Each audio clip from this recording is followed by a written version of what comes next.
Let us talk Decentralandish again. Welcome guys to this video. This is an update video. I think we're gonna have regular update videos going forward. I've tried many different formats on this channel, and I think interviews are great, but I need to make sure that we get the audio quality right over Zoom. I haven't figured this one out just yet, but I do have a new microphone, and it's a wonderful piece of equipment. It's a Wave 3, and I couldn't be happier with the quality of the sound. Now we also need to make sure that going forward, we will also have a proper recording quality for the Zoom calls, so we can have more interviews with interesting people. Well, and then we have also tried tutorial videos, and I think those are particularly important, right? Blender tutorials, like beginners, I have to say that those are really beginners tutorials for Blender for the purpose of creating stuff for Decentraland. And then I've also tried doing a couple of videos for complete beginners to Decentraland, covering topics like basic operations inside Decentraland, buttons and things like that. So I'm not quite sure which formats are going to stick around, what's actually going to work. I think we need to have a proper balance between material that is useful for people that are just about to join Decentraland, material that is useful for people that might not be from the crypto space, but also material that is useful for us, those guys who are already in it. And we'll have to see how this balance plays out. I will be experimenting going forward. I would like to thank you for your patience if some of the content may not be what you expected, if it's maybe not at the production quality that you might have expected. I am really learning a lot of stuff right now, editing videos, sound quality, scripting, and then also you have to actually experience stuff inside Decentraland and learn Decentraland tools too. So it's a lot of work for very little time that is available for this particular interest of mine, but let's try to see what we can get out of it. Now, I would like to thank those guys who have already subscribed to my channel after the tweet earlier. We are now already at 59 subscribers, just 41 subscribers short of 100. Thanks a lot, guys. I think this tweet was really effective to recruit people to subscribe. Thanks for everyone who retweeted. I really appreciate that. This really helps. But also the trailer, I think, was pretty cool. I don't know if you have seen the trailer or not, but if you haven't, I want to take the time now real quick, those 40 seconds to play the trailer. I'm curious what you guys think. I mean, this is a very short trailer. Maybe we can actually create something a little bit more elaborate to introduce Decentraland, but this is a ton of work. So I just want to have an idea what you guys think, if you have any suggestions on what else could be included in a video like that. But, enough of the talking. Let's look at the trailer first, and then I have a whole bunch of topics that I would like to cover today. Let's go. Do we have a lag here? That's not a good time to do so. Well, let's have a look at the trailer directly on YouTube then. Maybe the quality is going to be even better. Let's go.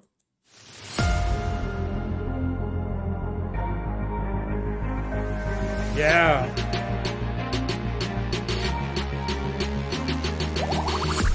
Boom.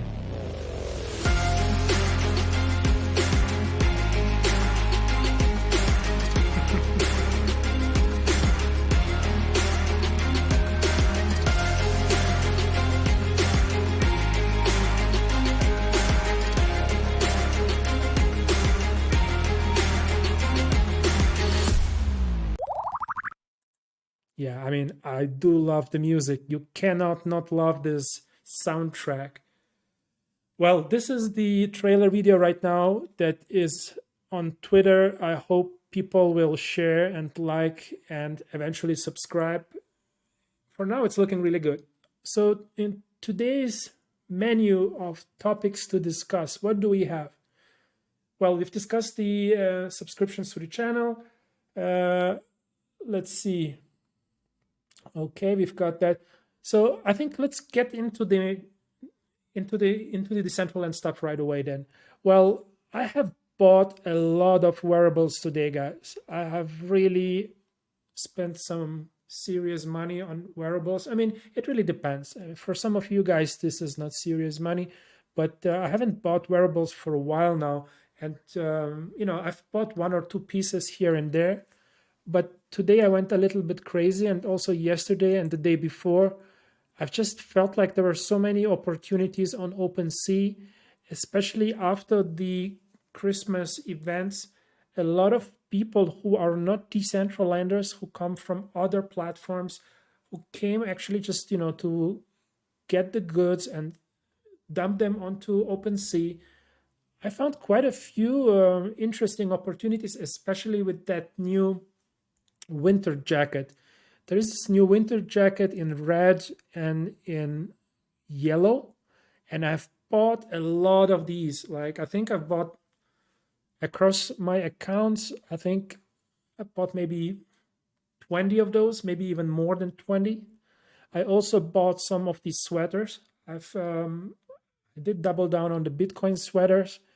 Yeah, and a couple of other items. Still having some, the gas fees were insane. I must admit that I I spent a crazy amount of money on the gas fees. Sometimes it was as high as 20% of the actual price of the item. So not very proud of that, but I just felt like this was a unique opportunity to stock up on some of these wearables. Now the big question is, was this a good choice or not?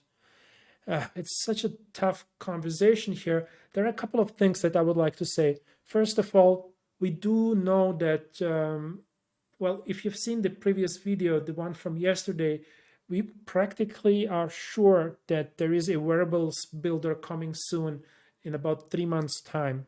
That means people will be able to create their own wearables. And while we still don't know what the pricing structure would be for minting those wearables and if those would be like what rarity type those will be, it does create a bit of an uncertainty in the wearables market, right? Like if you spend some serious money on picking up some of these wearables today, and tomorrow everyone will be able to just create better looking wearables and mint those at a fraction of the price, and maybe even make a profit on reselling. With all of that new supply and all of that new creativity, how much value will these be able to retain, and will they be appreciating in value at all? So maybe this wasn't a good investment. It's a gamble, right? Now the thing is, there is a couple of ways to think about it. I think first of all, Decentraland wearables will always have a lot of value because they are centrally created. They're based on specific events in the past. If 100 of these jackets were issued in 220 for the Christmas event, there will be never another set of these, right? Even if you recreate those exact inside the wearables builder, there will not be the original ones minted on that particular point in time by the Decentraland team. So there is this uniqueness that is still there, right? And then the other question is, are there going to be any differences between the different types of wearables? Let's say you have an Ethereum sweater versus a red jacket like that. Is it just a matter of preference? Is it a matter of buying something that will have a wider appeal in terms of taste? There is so many different variables, so it's really difficult to make a conclusion if it was wise or not to buy wearables this time around. I think it was a great decision. I think this is a wonderful product. I think it will age really well. I think it's quite plain and it's a bright color, and it's a piece for the top, so it's highly visible. The colors are amazing. The quality is really, really good. I like how it looks on the character, and there's only 100 pieces of each. So I think I own about 10% of the supply now of each of these jackets. Not the blue ones, of course. The blue ones are really nice, but there is just 1,000 of those, so I'm not that interested in that. And yeah, and I did not pick up any mythics. The mythics have crazy pricing structures right now. I'm not sure I want to spend $1,000 on a mythic today.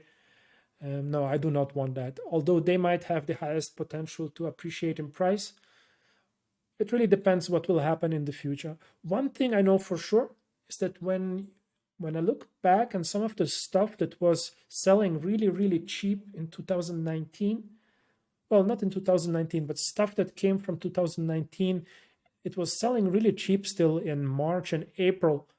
And now, if you try to find some of that stuff, like that zombie suit, for example, it's quite tough. There's only one or two left at a decent price, and everything else is just not being sold. It's sitting in some wallets, and you don't even know if those ever will be active items again in the marketplace. So you actually do get to feel a little bit of FOMO when you see a zombie suit like that, while in April you didn't want to touch that stuff. This was cheap stuff.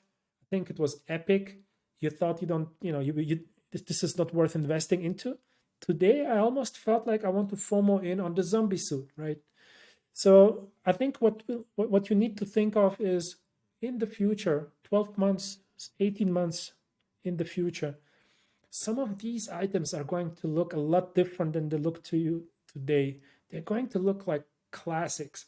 I mean, if you just have a look at some of these black wearables here, this blue triangle T, for example, right? Like, look at that quality of that particular picture. I don't know if they can fix it. I put it up into Discord that the quality is a bit low here on the edges. I don't know what's going on there, but these guys look a lot different in terms of how they're styled compared to, let's say, this item here. This is so cartoonish and clean, and this is some kind of a auto-generated hyper modern kind of model.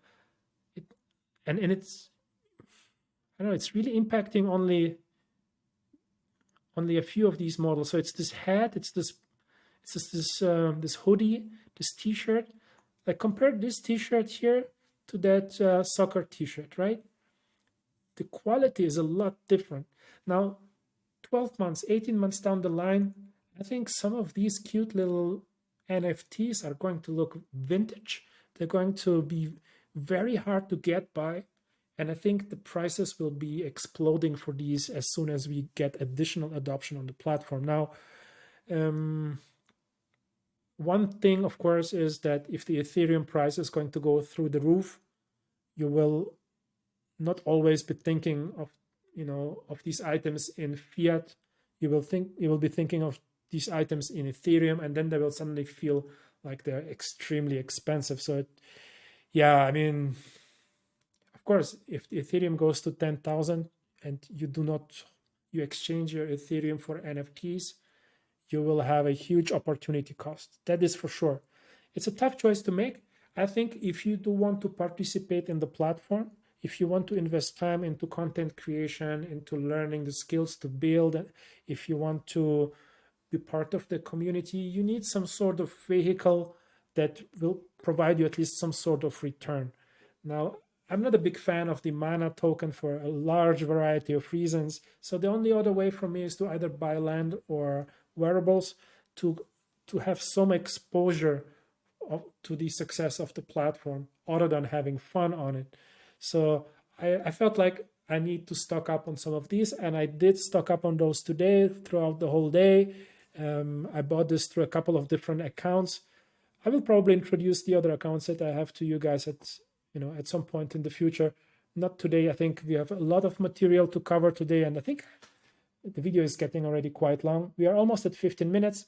So yeah, I mean, I think I've discussed most of the things in relation to today's purchases. One thing I just want to say, someone has bought a t-shirt, a Doge t-shirt. Actually, we haven't discussed the new wearables. Maybe we should discuss the new wearables. Someone bought a Doge t-shirt for 3,000 mana on the Decentraland marketplace, and some people were kind of making fun of it on Discord because at 3,000 mana it felt like not too expensive, but just more expensive than what was available on the OpenSea marketplace. So everyone who is new to Decentraland, when you buy something on the Decentraland marketplace, always check the OpenSea marketplace first. Sometimes you just get much better deals here. People who are not part of the Decentraland community, they actually tend to sell their items just as NFTs. They dump them on this marketplace that they're familiar with. They're actually not going to the Decentraland marketplace. So just be careful to only buy here without checking the actual OpenSea marketplace first. Well, I think that's enough for today, guys. This is a first update after the request to subscribe. Thank you, first of all, to everyone who already did subscribe. I'm hoping we get more subscriptions as we continue. Yeah, I think we can stop here. Take care, guys. I see you soon. Bye.